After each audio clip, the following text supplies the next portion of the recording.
Hai, perkenalkan nama saya Angela dan pada kesempatan kali ini saya ingin membahas mengenai jaringan komputer bagian 1, yaitu meliputi gambaran umum.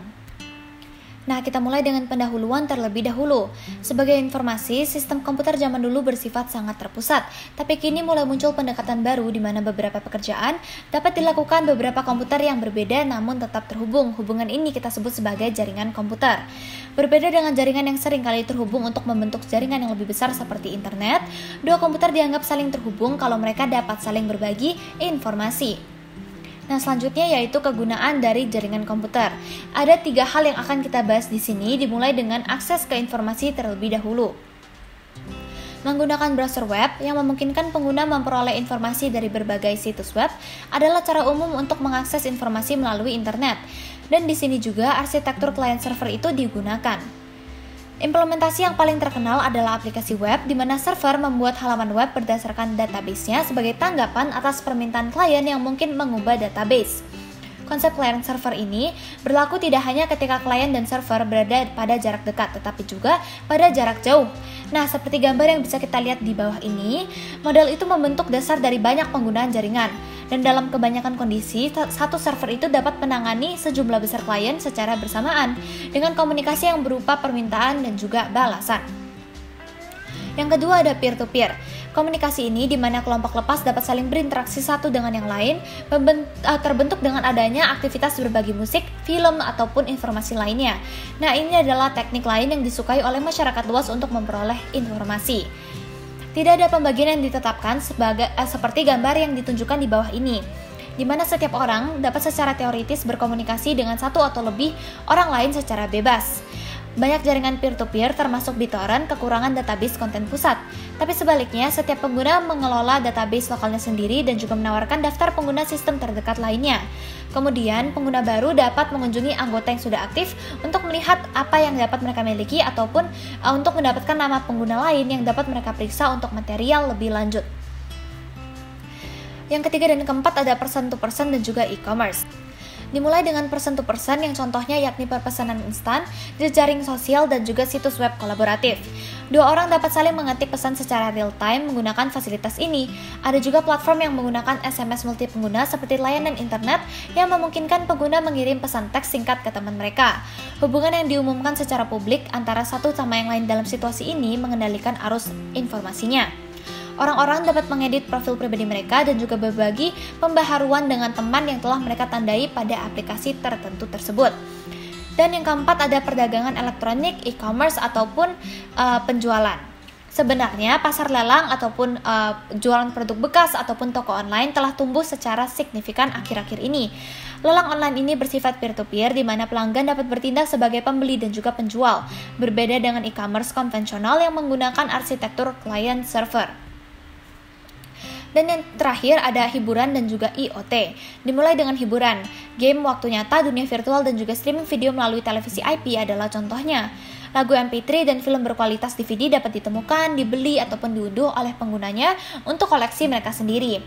Alih-alih menggunakan siaran TV kabel ataupun radio, sistem IPTV berdasarkan teknologi IP lebih disukai, di mana pengguna dapat menonton episode terkini ataupun serial TV favorit mereka ataupun mendengarkan stasiun radio internet menggunakan aplikasi streaming media yang ada pada smartphone. Semua hal ini jelas dapat ditransfer seringkali melalui jaringan nirkabel. Dan yang terakhir ada Internet of Things, contohnya yakni perangkat pintar dengan sensor. Banyak rumah sudah dilengkapi dengan sistem keamanan yang mencakup sensor pintu dan juga jendela, dan banyak sensor lainnya seperti penggunaan energi yang dapat dimasukkan ke dalam monitor rumah pintar. Karena tidak perlu mengirimkan pembaca meteran, hal ini akan menghasilkan penghematan biaya bagi para penggunanya. Selain itu, pada saat keadaan genting, alarm asap kita dapat secara otomatis menghubungi pemadam kebakaran. Semakin banyak pengukuran dan juga pelaporan yang akan dilakukan menggunakan jaringan ini karena biaya penginderaan ataupun komunikasi yang cenderung lebih sedikit ataupun minimal. Selanjutnya ada tipe-tipe jaringan, ada sekitar 4 yang akan kita bahas di sini. Dimulai dengan broadband. Sekarang banyak perangkat elektronik konsumen seperti set-top box, konsol game, televisi, ataupun kunci pintu hadir dengan komputer tertanam yang mengakses jaringan komputer, khususnya nirkabel. Jaringan rumah digunakan secara luas untuk hiburan termasuk mendengarkan, melihat, membuat, ataupun mengkompil sebuah musik, foto, dan video. Akses internet menyediakan penggunaan rumah ini dengan konektivitas ke komputer jarak jauh ataupun jarak dekat yang peer-to-peer. Di mana pada banyak bagian dunia akses broadband dikirim ke rumah melalui tembaga, contohnya seperti saluran telepon, kabel koaksial ataupun serat optik. Yang kedua ada seluler dan juga nirkabel. Komputer seluler seperti laptop, tablet, dan juga telepon pintar adalah salah satu segmen industri komputer yang tumbuh paling cepat. Orang-orang ingin melakukan semua hal yang dapat mereka lakukan di rumah, di kantor, ataupun di mana saja. Meskipun jaringan nirkabel dan komputasi seluler itu sering terkait, keduanya ini tidak identik seperti yang ditunjukkan pada tabel yang ada di paling bawah ini. Di sini kita melihat bahwa perbedaan antara jaringan nirkabel tetap dan nirkabel seluler itu juga cukup banyak. Bahkan komputer notebook terkadang menggunakan kabel. Yang ketiga ada penyedia konten dan juga jaringan transit. Banyak layanan internet populer perlu mengirimkan konten ke pengguna di seluruh dunia. Untuk melakukannya, banyak situs dan layanan seperti internet yang menggunakan CDN atau Content Delivery Network ini digunakan. Dia adalah kumpulan besar server yang didistribusikan secara geografis sedemikian rupa, sehingga konten yang ditempatkan sedekat mungkin dengan pengguna yang memintanya, yaitu efektif. Nah, biasanya konten dan aplikasi di-hosting di jaringan pusat data dan kita akan mengaksesnya melalui jaringan akses. Ketika penyedia konten dan juga ISP atau penyedia layanan internet tidak terhubung secara langsung, mereka seringkali mengandalkan jaringan transit untuk membawa lalu lintas ini di antara mereka satu sama yang lain. Nah, dalam kasus ini, ISP dan juga penyedia konten harus membangun dan memelihara infrastruktur jaringan untuk memfasilitasi interkoneksi secara langsung dan seringkali di banyak lokasi geografis. Yang terakhir ada perusahaan. Dalam istilah yang paling sederhana, dapat dibayangkan sistem informasi perusahaan terdiri dari satu atau lebih database dengan informasi perusahaan dan sejumlah karyawan yang perlu mengaksesnya dari jarak jauh. Dalam model ini, data disimpan di komputer kuat yang disebut sebagai server. Seringkali ini ditempatkan secara terpusat dan dikelola oleh administrator sistem, seperti yang ada pada gambar. Sebaliknya, karyawan memiliki mesin yang lebih sederhana atau kita sebut sebagai klien, yang dengannya mereka mengakses data jarak jauh. Misalnya untuk dimasukkan ke dalam spreadsheet yang sedang mereka bangun ataupun kerjakan, dan juga laporan mereka. Dengan menggunakan jaringan komputer ini, produsen dapat melakukan pemesanan secara online sesuai dengan kebutuhan mereka. Hal ini mengurangi kebutuhan persediaan besar dan juga meningkatkan efisiensi. Yang selanjutnya ada jenis-jenis jaringan berdasarkan ukuran jaringannya. Ada 5 hal yang akan aku bahas di sini. Yang pertama ada PAN atau Personal Area Network. Hal ini memungkinkan perangkat untuk berkomunikasi melalui tubuh seseorang dan seringkali diwakili oleh jaringan nirkabel yang menghubungkan komputer dengan add-on. Terlepas dari kenyataan bahwa koneksi yang sering bermasalah dan juga cenderung kusut, bisnis telah mengembangkan jaringan nirkabel jarak pendek yang kita kenal Bluetooth untuk menghubungkan komponen tanpa kabel yang tidak diragukan lagi merupakan suatu keuntungan besar dalam hal kenyamanan pengoperasian bagi kita. Nah, contohnya itu mereka menggunakan paradigma master budak, yaitu di mana masternya akan menginstruksikan budak tentang cara menggunakan alamat, kapan menyiarkan, berapa lama untuk mengirimkan, frekuensi apa yang digunakan, dan lain-lainnya. Nah, PAN ini juga dapat dibuat menggunakan teknologi komunikasi jarak pendek lainnya seperti RFID pada kartu pintar dan juga buku-buku perpustakaan. Selanjutnya ada jaringan area lokal ataupun LAN. Ia sering digunakan untuk menghubungkan elektronik pribadi sehingga mereka dapat berbagi sumber daya dan mengomunikasikan informasi. LAN adalah jaringan milik pribadi yang berfungsi di dalam dan juga di dekat suatu bangunan seperti rumah, tempat kerja, ataupun pabrik. Setiap komputer dalam sistem ini memiliki modem radio dan juga antena untuk berinteraksi dengan komputer lainnya. Sebagian besar waktunya, setiap komputer berkomunikasi dengan stasiun pangkalan, perutan nirkabel ataupun AP, yaitu titik akses yang dipasang di langit-langit yang dapat menyampaikan paket antar komputer nirkabel dan juga internet. Tetapi, jika komputer lainnya cukup dekat, mereka dapat berkomunikasi langsung secara konfigurasi peer-to-peer. Selanjutnya ada jaringan rumah ataupun HAN. Dia adalah sejenis jaringan komputer yang memudahkan perangkat untuk berkomunikasi satu dengan yang lain di dekat rumah. Ini dapat digunakan dalam berbagai cara untuk meningkatkan kualitas hidup di dalam rumah, termasuk mengotomatiskan tugas rutin, meningkatkan keamanan rumah, dan membuat hiburan lebih mudah diakses. Komputer dan pemutar media di antara perangkat data sentris lainnya secara tradisional menjadi andalan jaringan rumah ini. Produk-produk sedemikian sekarang ditawarkan oleh produsen peralatan rumah tangga sebagai bagian dari portfolio produk cerdas ataupun connected home rumah terhubung mereka. Dengan demikian, aplikasi ponsel cerdas dapat digunakan untuk mengakses antarmuka kontrol untuk produk-produk tersebut. Yang selanjutnya ada Metropolitan Area Network ataupun MAN. Sebuah jaringan area metropolitan menghubungkan pengguna dalam suatu area geografis di tingkat metropolitan seperti kota-kota besar. Mirip dengan WAN, MAN ini terdiri dari LAN yang terhubung. Karena data tidak perlu menempuh jarak yang jauh, MAN biasanya lebih efisien daripada WAN. Nah, mayoritas MAN ini menghubungkan LAN bersama-sama melalui jalur serat optik dari ISP sektor swasta. Contoh MAN yang paling terkenal adalah internet yang disediakan kampus yang menghubungkan setiap gedung. Dan yang kelima ada Wide Area Network. WAN adalah jaringan komputer besar yang menghubungkan kumpulan komputer dalam jarak yang cukup jauh seperti negara ataupun antar benua.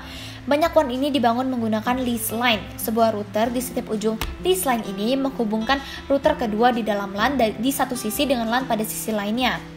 Lease line ini bisa sangat mahal harganya, sehingga teknik circuit switching ataupun packet switching dapat digunakan untuk membangun WAN daripada lease line yang cenderung lebih murah.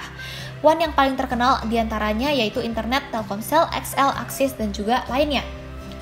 Nah, selanjutnya kita akan membahas antar jaringan ataupun internetworks.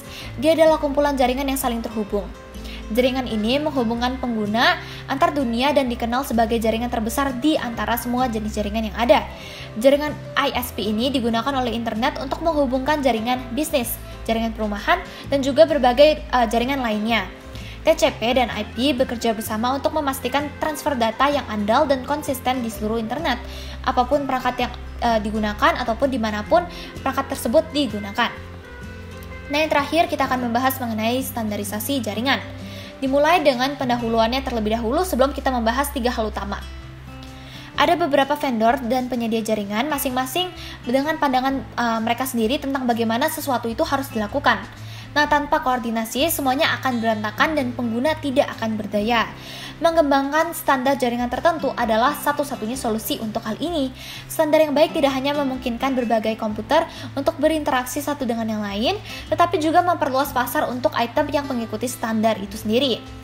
Standar menentukan persyaratan minimal untuk interoperabilitas, yang akibatnya pasar lebih besar dan juga berkembang, serta bisnis dapat bersaing dengan dalam hal kualitas produk mereka. Mirip dengan ini, standar protokol hanya menjelaskan antarmuka layanan di dalam kotak untuk membantu penjelasan protokol. Itu tidak menentukan protokol di seluruh kabel, dan antarmuka layanan asli seringkali bersifat pribadi. Ini yang perlu kita catat. Nah, ada 2 jenis standar yaitu de facto dan juga de jure. Standar de facto adalah yang terjadi begitu saja tanpa rencana resmi. Bahasa Latinnya itu dari fakta. Protokol yang mendasari web HTTP dimulai dengan standar de facto, itu termasuk dalam browser web awal dan seiring berkembangnya web, begitu pula penggunaannya.